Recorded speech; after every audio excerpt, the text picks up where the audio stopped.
living with diabetes is the pits. I live with it because I have to. At first, I thought diabetes was like a cold, and that it would be gone in a week or so. Little did I know I would have it the rest of my life. I actually can't remember having a normal life without diabetes.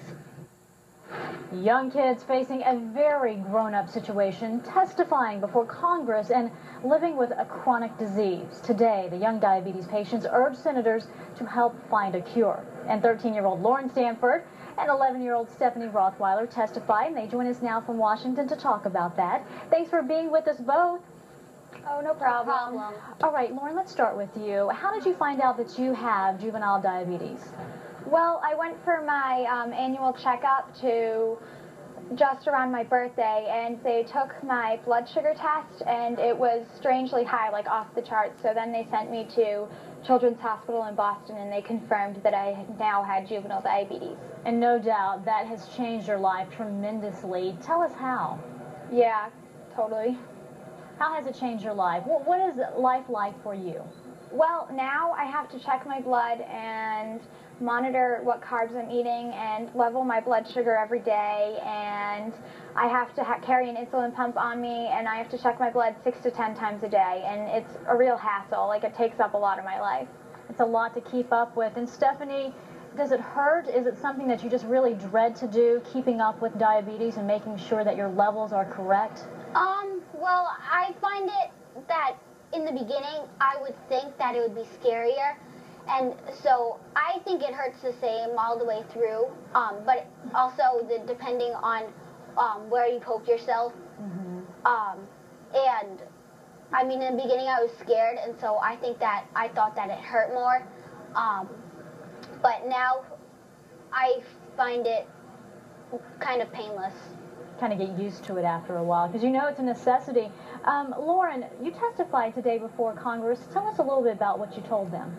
Well, I talked about a problem I had last October when I got sick of diabetes, and I ended up in the hospital because I wasn't taking good care of myself.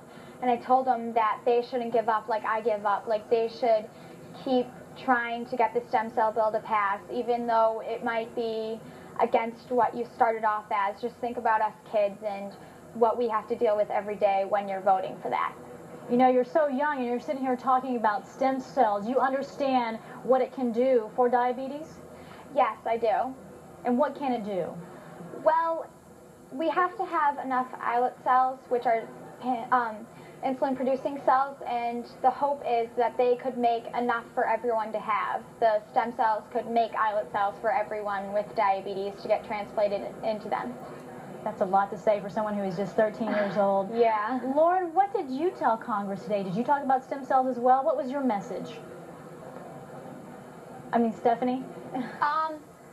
My message was pretty much that a lot of kids suffer from this disease, and it's not fair because we just want to be normal kids, living a normal life, doing normal things, and yet by the time I was 5, I had to be able to know decimal points, know all of how to count carbohydrates, know their glycemic index, before most of my friends knew the ABCs.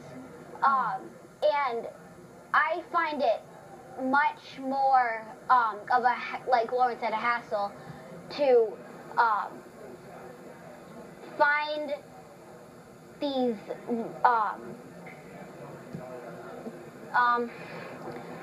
to find these hard decisions to make, because each decision you make could take a toll on your life, and you want to be able to keep it in line.